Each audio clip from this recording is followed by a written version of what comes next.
set it or something. Cool. Can you close that window? You said what? I just saw what you put in there for Blue Bugs. They put. Yeah, they said that. Yeah. I was sitting in my bitch screenshots, but that's not enough. Oh my god. That's some shit. Niggas got bars, bro.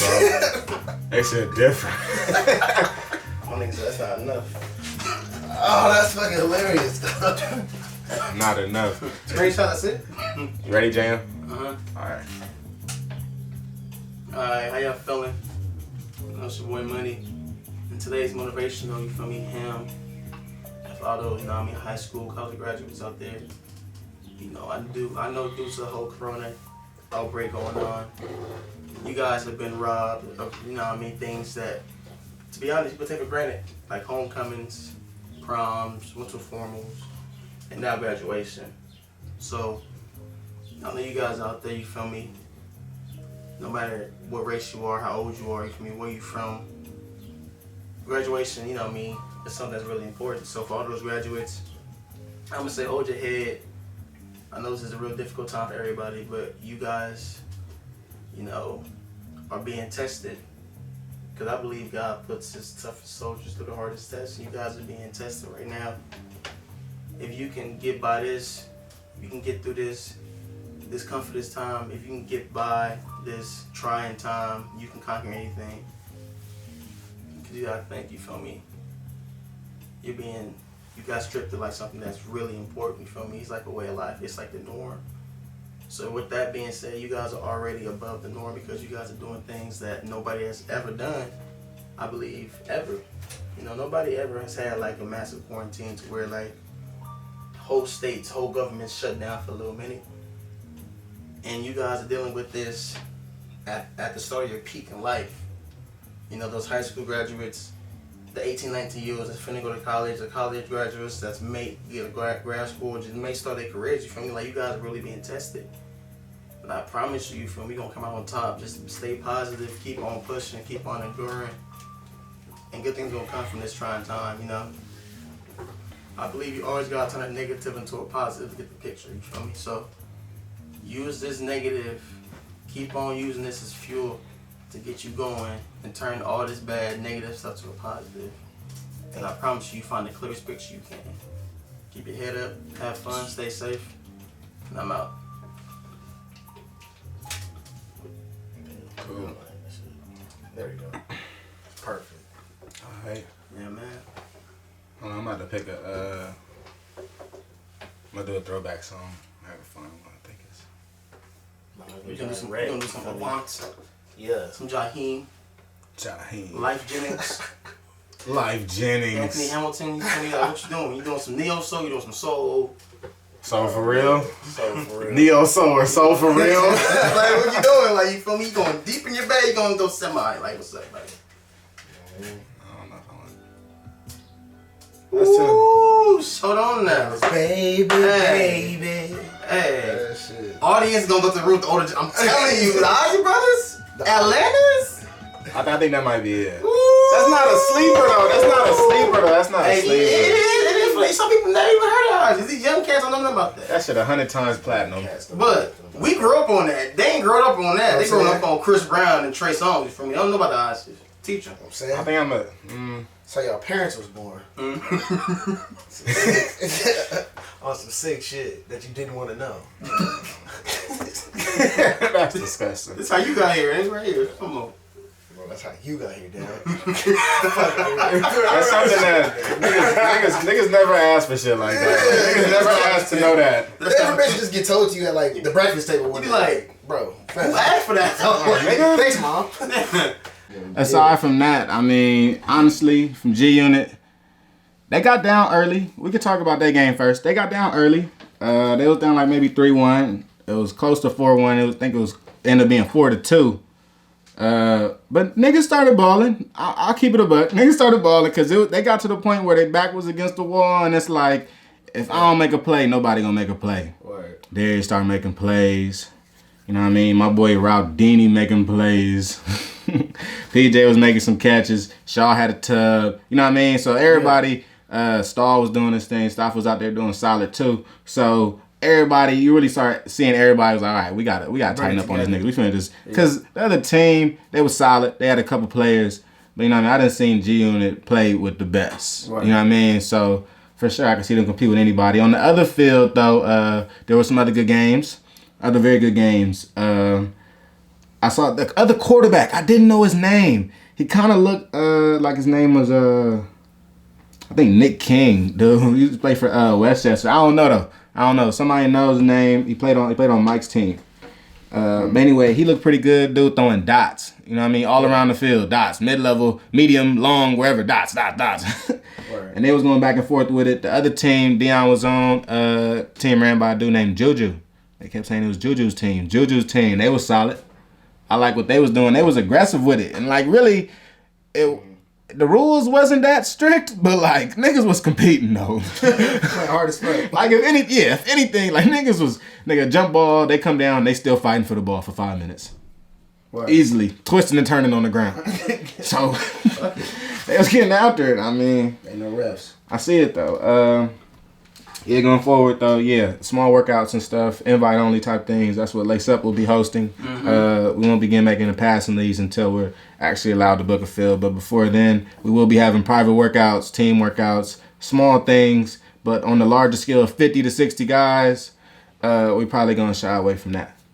Yeah. Let's get into this pop culture though, man. The dick appointment rules. Can somebody pull that up in the Instagram podcast chat? There's dick appointment rules. There were 5 rules, and they were very descriptive. Okay, let me see. It's gonna get real spicy, man. Oh yeah. All right, this is the spicy portion of the podcast. So hop back in like 10 minutes. So the dick appointment rules. Y'all ready? Yeah. Rule number 1. Mm-hmm. Come with pussy already shaved and clean. Facts. Ready to be sucked and fucked. That's number 1. Agree. Do we all agree on that? Yeah, okay. Agree. All right, that's a good. Number 2. No spending the night unless prior arrangements have been made. Go home. Yeah, go home, Roger. Okay. Yeah. That makes sense for me. Don't try. Don't assume you staying. Yeah, it gotta be already. Touch bases on before. Facts. 3. Netflix is only used for background noise. I don't care what movie we watching. I'd rather watch that ass bounce on his dick. These are really graphic. Yeah, I'm rolling. Yeah, makes sense. I'm still rolling. I mean, yeah, I'm fucking with it, but like, I do watch the movies. For like 20 minutes. You can, you feel me? At first, you feel me? You know what I mean? A little opener, you feel me? An icebreaker. You mean, while? What you mean? Damn, you hit it from the back and look at it. I look at the joint like, you can. That's player. Yeah, you can. That's player. That's a look, though. That's player. I'm rolling. Like, did you just see King John shoot him? Just killed that nigga. Rule number 4. There's a 15 to 20 minute grace period before sex to act like we really give a fuck about what we talked about before sex. Time is hunching. All right, look, that's a female-led thing. Let's be real. We roll with it, but that's a female. When she's like, wants to talk about how the current barriers you guys have between, you know what I mean? Like the current, The I'm not ready for a boyfriend, but I still want to, you know. I know. I know. Number 5. I know. Number 5. Any female item left will be subject to going in the trash. Yeah, it's the appointment. Yeah. Okay. Yeah. Number 6. Yeah, I don't know why you was here that long anyway. To be putting your shit down. You live here? What's going on? You get too comfortable. Number 6. Nah. But actually, the dick appointment though, I look out for the dick appointment though. If they consistent, you left some shit over here. You know what I mean? What you want me doing me part of ways? Because she gonna be back in like 2 to 3 business days. So 2 to 3 business days. She's packing chicken. Number 6. Eat before you come. This is a dick appointment, not a date. Yeah. What? Yeah. I mean, at the core, yes. But So like it depends. To get food. I mean, but let's be real, bro. Are you friends with your dick appointment? For a lot of cases, that's yes, nigga. Right. So you probably would get food with them. Yeah. So like, that's not crazy. Yeah. And that wouldn't be looked at like, nigga, what you doing? It's like, nigga, we kind of cool too, nigga. And the last rule number 7. Last but not least, if you ain't giving head, don't lay in my bed. You getting fucked on the floor. It's a different way of thinking about it. That's a really different way of thinking about it. Was that like in a rap song? I don't know. It sounds like that's, you know what I mean, it's a bar, but no. I don't know if it was even a bar, but I mean it was. All right, so let's get to the bigger question. If she does not give oral sex, would you still have sex with her? Yeah. No, negatory. I guess I would have sex, but like my answer is like one time. Maybe the first time. Yeah. The first time when it doesn't happen, and I'm kind of like whatever though. You know what I mean? Whatever. Right. Okay. You owe me now. But like, yeah, next time. Yeah. Cause it's like what excuse can she make for me not to the second time? You feel me? Like I don't know. Yeah. Okay. Let's move off these dick appointment rules. Were there any more? That's it. That was it. Okay. Next looming question: do you put ice in your cereal? No. I thought you definitely put ice in your cereal. You're an ice in the cereal type of nigga. That's weird. I never got that. You never tried it? I never needed to. When did you stop doing it? I never did it. My milk always cold. Why do I get ice in my milk? Like what? I don't know. I mean, I seen that this past week and it was a poll and I was like, is this like a thing that people do? Yeah, I never. Hell no. Like I've never eaten my cereal with water. To put ice, you know what I mean? Like, what reason? Why would you do that though? Yeah, that's not regular, G. I mean, I would assume like keep the milk cold, but it's already cold. But see, I used to even see that when I was like at summer camp and stuff. People I never got it. I never understood it. Yeah. Yeah, no. I'm not messing with warm milk at all. So if it ain't cold, I'm not touching it. Yeah. Have you ever had water with your cereal? Like your parents told you to do? No, we didn't have milk, so put water in it. Yeah. No, I was never. No. I don't think I feel like I tried it one time on some stupid shit. How'd that taste? Probably awful. I don't remember. I said probably tastes disgusting, soggy ass. It's fucking gross. Probably. I'm assuming. That's some shit. That's disgusting. Like the word and the saying demon time, first of all, shout out to Tory Lanez, you know what I mean? I think that he made that shit big, you know what I mean? As far as demons, like where my demons at and all that shit. Shout out to him. But honestly, the usage of the word demon is kind of unusual in this sense, you know what I mean? Not even speaking from the hood level, from like, you know what I mean, grammatical. Like, you know what I mean? Demon shit. And it's already some weird shit that be on porn sites in general. Yeah. So, like, this shit just makes for some hella weird shit. Like, it's demon time on porn. It's brother and sister porn. It's, you know what I mean? Mom and son porn. It's like some weird shit. And all that shit. Yeah, it's some sick shit going on over there. Oh, shit. Y'all tuning in, though, to OnlyFans? Demon time? No, I'm not tuning into OnlyFans. I'm not paying money to see. That paying shit. It's entertainment, though. Nah. It's like a Netflix. It's Netflix. Yeah. Netflix. Adult Netflix. You know what I mean? $20.99 a month. $20.99 a month. That's sick. I mean, OnlyFans growing up. You trying to see Instagram pussy? That's all I'm saying. I hear you, man. Not rolling. I'm not rolling. Nah, that's all you chief. I'm good. Yeah, crazy girls. That's your bag on me. All right, so what I was saying is Demon Time is going to be on OnlyFans, but it has been delayed. It has currently been delayed, and it'll be on probably next couple weeks or something. I don't know. Let's get into this breaking news, though, man. So the Rams uniforms, reactions, react. Ooh, hey. Blue and yellow. Original. The original photo. The original photo. Oh, the leaked photos. JPA. I have to say the leaked photos. Shout out to JPA Football for leaking those. Yeah. Credible source, by the way. Sometimes, not with rankings. Damn. When I saw him on the leak, I was not impressed at all. On the leak? Oh, the leak of the... leak photos. That was a bad leak. Next morning it came out, I'm like, them shit's fire. Do y'all feel like a little off-white eggshell ones like that? They not even that eggshelly to me. They look more white, but just Cause I solid white. Like, it's no stripes. I feel like overall, it's cool. I like the uniforms. You feel me? They different. I feel like the Chargers have the best uniform rollout, though. The best uniform. But I don't like the Chargers that much. They look the same. Hell no. The ones they have this year? No, the new Charger one that they just revealed, like the new ones. The like, light blue. Then they have the yellow pants and all that shit too. Oh, and you talking about with the dark? You like the Chargers uniforms more than the Rams? Low key. Yes. You like they blue better than the Rams blue? That's cap. The Chargers got a better uniform, bro. I mean, like I said, I like. We'll make a poll. Let's make a poll. We'll make a poll on laceup Twitter. Yeah, we can do that. I can't see that one. But I do like the Rams, and I like the white. The all white is cold to me. Yeah, I like it. It's all cold, bro. And the uniform. I mean, not the uniform. And the helmet, though. And I heard somebody say that the logo on the hat looks really ugly, but on the helmet it looks right. On the helmet is perfect. Yeah, like that's a helmet logo. That's a helmet logo. Yeah, that's not. It's gonna look trash on the caps and beanies, but on the helmet it looks right. On the helmet, yeah, and especially because the blues, the new blue and the yellow or the gold that they are using are both very almost like metallic like on the helmet. Mm-hmm. So it brings out the colors and it just looks different.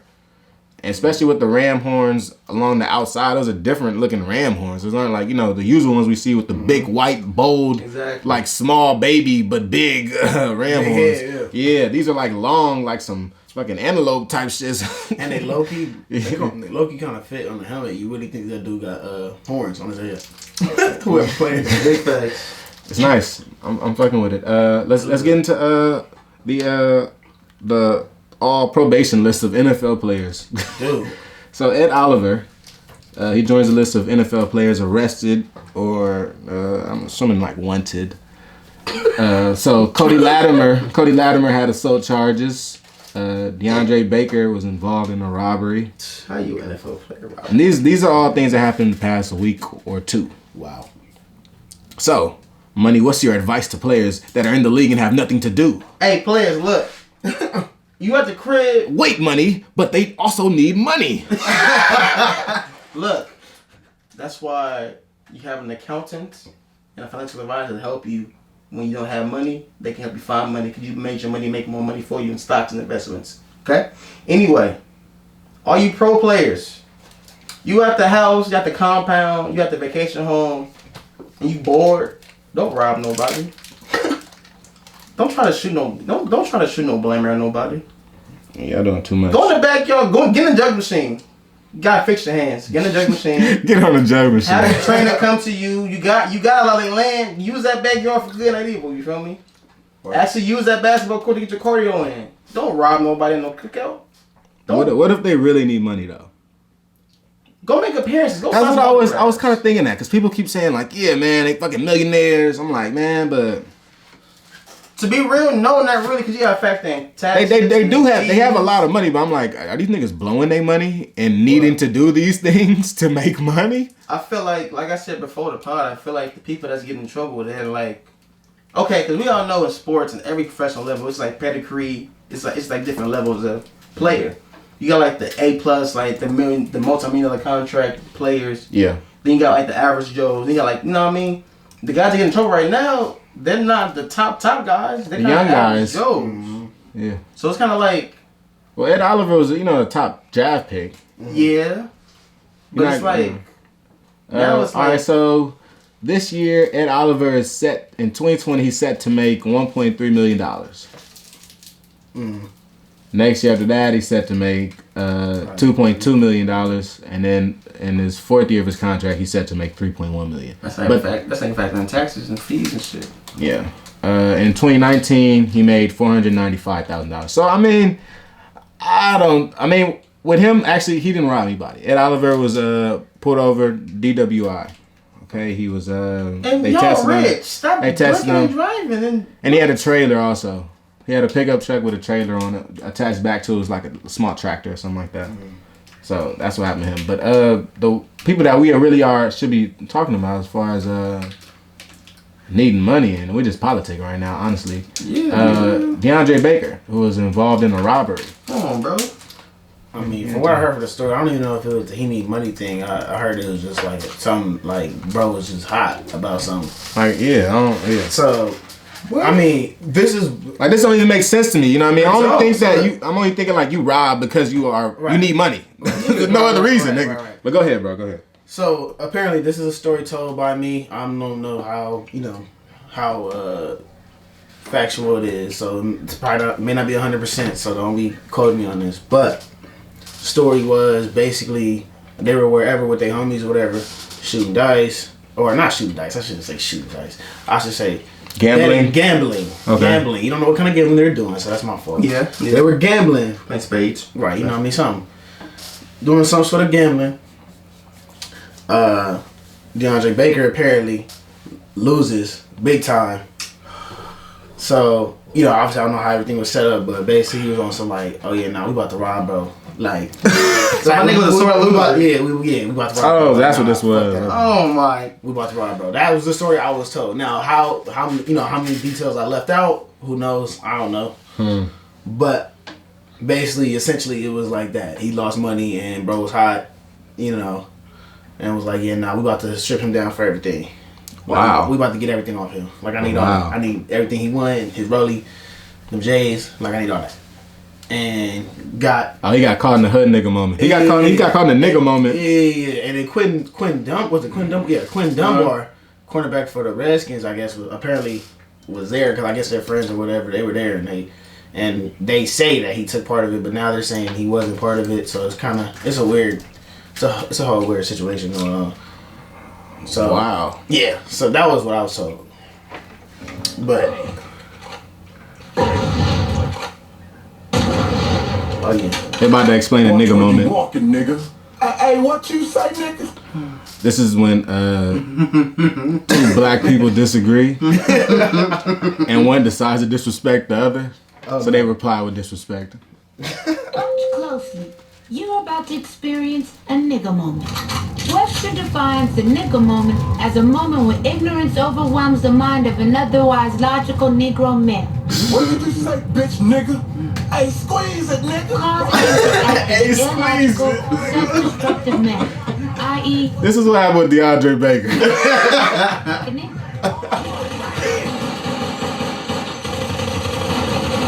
Bro, not him with them. Didn't shoot anybody. Nigga moments are unpredictable. Hey, wait, man, wait. This is stupid. Hey, you right, dawg. Look, let's put the guns away and go on about our business. Freeze! But they all end up... Man, that kind of sounds like a nigga moment. A nigga moment. Cody Lattimore, former New York Giants receiver. Oh man. Not Redskins receiver. He was arrested for assault in the second degree and multiple other charges, included in illegally discharging a firearm, probation with a weapon, and reckless endangerment. And now, recently, they said that witnesses claim that he threatened to kill everybody after this dispute over a poker game before he was arrested Saturday. So he was playing poker and lost and said, "I'm gonna kill all y'all." Kill all you niggas. Fam. I don't get it. Nuts. I don't get it, dog. Nuts. So. Hey, but I mean, this also shows. I think this pandemic will show you like how people are mentally, because like especially when you can't play football like this. What I noticed post playing football was that you had to deal with things without having to exert your energy all the time. So you might be at work, and you might get mad about something, but you had to deal with that mentally and actually digest it, rather than stuff that I was doing before when I was playing football was. Somebody might do something to me in school or something, and I'm like, fuck that. Tonight, I go crazy on somebody, go smack somebody, go do whatever, and release that anger that way instead of actually digesting it and seeing it for what it is and understanding it. So I think right now, this is a time where guys usually be already gone to camp or are mostly in football mode. But I think with this pandemic, everything is on pause. They have a lot of time to interact with actual people for a long amount of time. Like, this is the longest amount of time for an NFL player in a while if you've been in the league. You know what I mean? For the past 50 years, essentially. Yeah. So I think the increased interactions, I think that a lot of people have things mentally that they need to deal with, and we're just seeing like different, occasions and different events with shit like that just happening. It's flaring up. Yeah, big facts, man.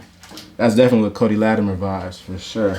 Yeah, man. So all those NFL players, man, no matter if you like a top guy, like just practice squad, you just play it safe, man. You gotta understand, like, it's a blessing to be in your position, and you don't want to blow it off, you feel me, just because you had a nigga moment, you just didn't know how to restrain yourself. On me. You know what I mean? Put yourself in good position so when you don't even have to even think about doing anything that's going to put your Practice restraint. Practice restraint. Big facts, man. Let's get into a sleeper now, man. We got some other breaking news. We'll talk about that on the other side of the hour. So the IRS announces that they'll give us another stimulus check. There's a Cam Newton cartoon I want to talk about, and James Harrison denies being paid by head coach Mike Tomlin to intentionally injure players. So we'll talk about that too. No boy's talking too much. Sleeper, Juice Man. What's good, y'all?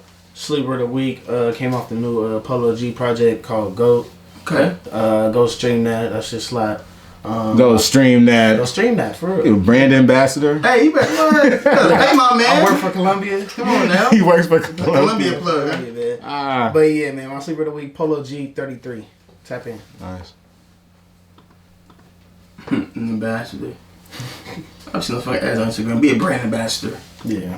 Gain 1,000 followers. Gain 1,000 followers. He's an ambassador. He's an ambassador. Oh yeah, let's give him extra clout, please. Let's give him that blue check. I'm following him for sure. Oh yeah, he needs to get the He tells you what to do. Don't know what he ambassadors. He's just one of the niggas. Wrong one. Football, man. There's been a lot of news. A lot of guys moving schools. A lot of movement. A lot of movement. One of the biggest names to transfer Tua's little younger brother, Tulia. He transfers from Alabama to Maryland. And at first, it was kind of like a weird, like, random move. Like, why'd you choose Maryland? You feel me? Like, out of all the schools, you had the option. Definitely. It's because the former Bama OC that he was, like, you know what I mean, practicing with and was there with, he's the new head coach there at Maryland. Oh, okay. That makes sense. That's a very good landing spot for him. Exactly. Good research. Yeah, so that's cool. Good choice. It was kind of interesting to see because I know that they had got Bryce Young, who was a highly talented quarterback out of Mater Dei, to go there too. And the backup that played this past season did kind of well. So, I mean, I think we was having discussions if he's even going to really play at Bama like that anyway. So, yeah, there was no doubt going to be a quarterback competition after Tua left, no matter who was there, because there was never a decisive backup that was like, damn, he might be better than Tua, you know? Yeah, it was never really like that at all. So going into this year, closer and closer, we were even speaking about it, whereas this is up in the air, and whoever doesn't get the spot, because there's only one starting quarterback, they have to leave. Yeah. Because they're all young. Yeah. So that's I think that's a good move. That's a good move for Tuali, and I think Maryland is a good spot for him because Maryland has lacked a consistent quarterback. So he can be their first consistent quarterback year to year. Yeah. Yeah. And I mean, with him going to Maryland, he'll have to sit out the 2020 season, but he'll have 3 years of eligibility from that point on. So, but he will have to play in the Big Ten for 3 years. So they gonna get their ass whooped every year. Yeah, because Cole Gang, you transfer from the SEC to the Big Ten, it's like that's still top level competition. So we gonna see. It's a steep road, you know what I mean? But he's gonna get exposure in the Ohio State game, in the Penn State game, and in the Michigan State game, and Michigan game. So clock one of those, you know what I mean? Yeah. Win the game. It's a good spot to build your own legacy, though. Also. Another quarterback that's moving, Kentucky quarterback, Amani Gilmore, he's transferring to North Texas. Interesting. Replacing Mason Fine. Mm-hmm. And he'll have to apply for a waiver to be eligible to play immediately. But he'll have 3 total years eligibility remaining. Mm-hmm. He redshirted last year. He only played 1 game. He's a former 3-star recruit. And he was ranked the 39th best pro-style quarterback in the country and the 42nd player in the state of Louisiana. So, you think he really gonna make a difference? No. I just think just because of damn, y'all gonna doubt my boy? Yes. You gonna put the team on his shoulder? No Texas, okay. He might. Bowl game, maybe. Some might. All right, next. Who else transferred? Let's talk about it. This is the transfer portal portion of the podcast. Nebraska quarterback Noah Verdell, he's transferring to Rutgers, and that's a good look for him. I mean, Rutgers is a real blue collar type of program. You know, they have guys come out. You feel me? Every now and then, usually like linemen, linebackers. Okay, they're not athletic and they suck. Ray Rice came out there. It's like 15 years ago. You're right. And he will have 2 years eligibility with the Scarlet Knights after graduating from Nebraska. And he started 2 games last year for the Cornhuskers, and he replaced the injured Adrian Martinez. So yeah, that's another transfer. Mm-hmm. Texas Tech running back Tayshawn Henry transfers to state rival Houston. And while he was at Texas Tech, Ooh. Hey, they're talking big shit in Texas right now, bet. So while he was at Texas Tech, he rushed for 681 yards, 11 rushing touchdowns, and 1 receiving touchdown. That's pretty good. Mm-hmm. Georgia State quarterback Lucas Johnson transferred to San Diego State. I thought this was one of the most interesting. Yeah, what's your thoughts on that one? Do you think that would be a good fit? I think it will. When I went into and I read the bio of the transfer, so he injured himself in 2018, and in 2019 he was playing and he was injured again for the rest of the season. So essentially, this guy hasn't played in about 2 years. But San Diego State is a run-heavy offense. And if he can pass the ball, this is a good offense that can ease him back into throwing the ball consistently and actually being relied upon to make big throws. You know what I mean? So, like, he's not jumping into, like, a UCLA where it's a spread. Like, he's jumping into we're going to run the ball 30 to 35 times a game. Mm-hmm. Yeah. And that's solid for somebody that hasn't thrown the ball in a minute. So, I mean, I think that's a good decision for him. Yeah, and I wish him the best. You feel me? I feel like that'll be a different look. I don't think San Diego State's ever had like a legit running quarterback that can add to that backfield because they usually always like a run first type of team with running backs. Yeah, exactly. But I've never seen the quarterback be in that situation like actually run. So that's gonna be interesting to see how that comes out. I am. Dang, I should have. And then they came out with a top 10 returning cornerbacks for the 2020 season, and number 1 is Derek Stingley Jr. Yeah, I agree with that one. LSU is pretty sweet. Oregon Ducks have 2 corners. Mm-hmm. Number 2 is Javon Holland, and then number 5 is Mykael Wright. Number 3, Washington cornerback Elijah Molden. Number 4, he's pretty good, Elijah. Appalachian State Sean Jolly. Nobody said. I'm gonna wait. Number 6, Cincinnati Ahmad Gardner. Number 7, Alabama's Patrick Sultan II. He should be ahead of a lot of them. You're right. This is from 1 to 15? Where's 10? Number 8, Virginia Tech Caleb Farley. Number 9, so Washington and Oregon both have 2 cornerbacks on this list. Number 9, Trey McDuffie. And number 10 from UAB, Dejon Turner. Is Javon Holland on that list? Yeah, no, he's number 2. Okay, I was about to say, yeah. He's number 2. Yeah, that's Oregon. Oregon safety. He's pretty good. Yeah. Oregon, yeah, like I was talking about a couple pods back, maybe episode 1, but Oregon has a really nice DB core. And a receiving core, too. Yeah. They're going to need the quarterback. Boston College's quarterback, the transfer's going to have to really, you know what I mean? He has a good team. Like, he grabbing the reins with some shit that's, like, working. Yeah. So he's got to be that X factor. And with this list, I'm noticing that the Pac-12 has 1, 2, 3, 4 players on this list of 10. Nice. And SEC only has 2. 2, yeah. So it's interesting. I don't know if that shows a shift in recruiting, or you feel me, like the times are changing to like it's not just the SEC getting all the top defensive backs. It's more diverse now. Well, I do maintain the fact that Alabama does attract the top recruits. I think that other top recruits are really deciding to go to other schools, like in droves. Mm-hmm. Like the whole recruiting class that Clemson had this past year, that some of the guys went in early, like DJ and other guys from St. John Bosco, they had a whole like group chat, and they were really in with going for Clemson. Like they would identify guys and say, okay, we're trying to get him to go with us.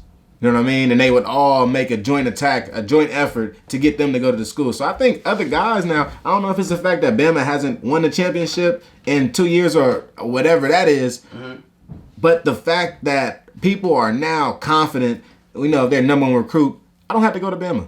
Yeah. I can go somewhere else and I'll be fine. I can go there, I can go here, you know what I mean? And that's where a lot of these guys are, because a lot of these guys you're naming, we're all top recruits, 4 or 5 star guys.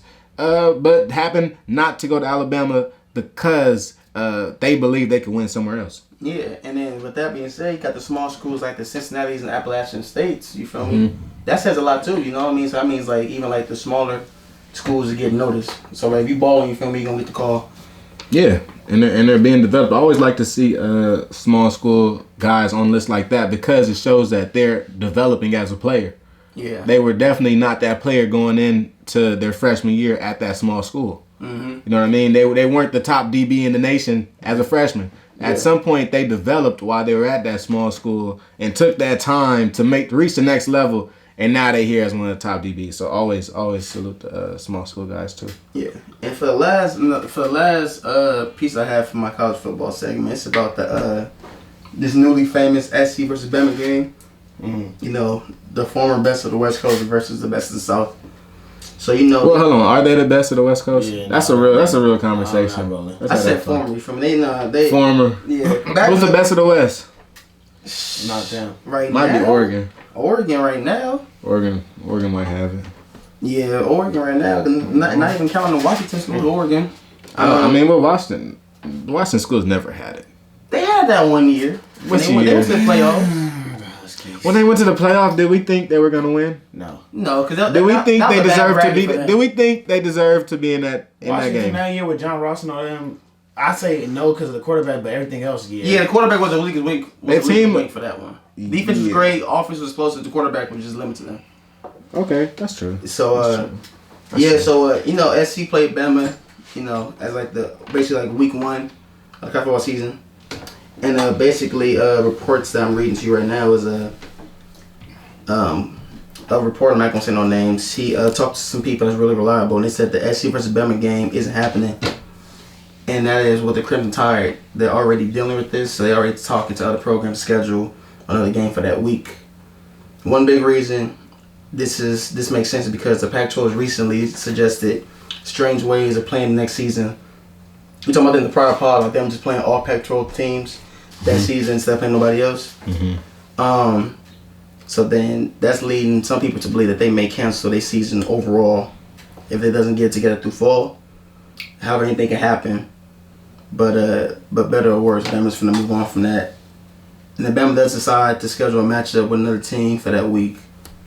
It will be interesting to see what team they pick because, like, you know, not everybody plays like the top guys like early on in the season, you know. And you set these schedules years ahead too. Yeah. Up to 4 to 6 years ahead. This is a deal. They made this deal. The first half was in like 2018 or 2016. I don't know. Maybe in 2016. Yeah, because I know for D3 when we play a certain team, we had like signed like a little contract with them to play them for like 3 years, 4 years, something like that. Yeah, a lot of ours for my school was a lot of home and away contracts. Yeah. Or maybe three game contracts, and a lot of it depends too on travel and how close you are. But I mean, big facts. And with these situations, with these type of teams, they're playing, you know, in Dallas or whatever, and they're all neutral site. They got money too. They got backing, so it's exactly. But for a lot of teams, scheduling will be an issue because budgets are a thing and travel is a thing. And when things get canceled like that, it's hard to find somebody else that fits your travel budget and everything the same way that past school did. So that's how you end up with buys and missing the game and waiting. We only played 12. You know what I mean? But this pandemic could present real problems like that. So, and then one tweet that was tweeted out was, SC versus Bama isn't happening. Trojans can't even practice in LA potentially for several months. This is why Bama already talking to other possible opponents. Not official, but understood. Feeling now that Pac-12 football in spring, much more likely. Well, also to that report, the message from Gavin Newsom, which just came out. Let me find. I want to pull it up. He talked about sporting events with no fans could be as early as June. So, let's say the situation has now changed where there can be a USC versus Bama, but no fans can go. Do you still have it? Would you? I feel like for games like that, it's made to draw crowds and make money. That's what I'm saying. Like that's you can get money on TV. You could, but you gotta factor in the I don't know. Would Bama take that? If well, I don't know. So another question also would be the other games that Alabama is looking to schedule. Would they have fans? Word. And see, that goes back to the whole certain states being open. Because if they played in Texas, that's open. They can have fans there. That's true. Yeah. If it's in Florida, they can have fans there. So does the whole college football season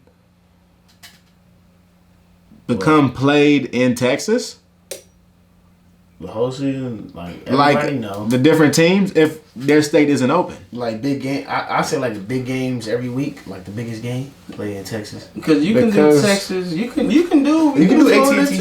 No, you can't do AT&T. You can do a lot of games because they have so many different colleges that fit the size, and they have several pro teams that also have stadiums that fit the size. So whichever size stadium that you would need for your team, and you feel like you would receive, the only question about that too would be, could you get people to travel to your games?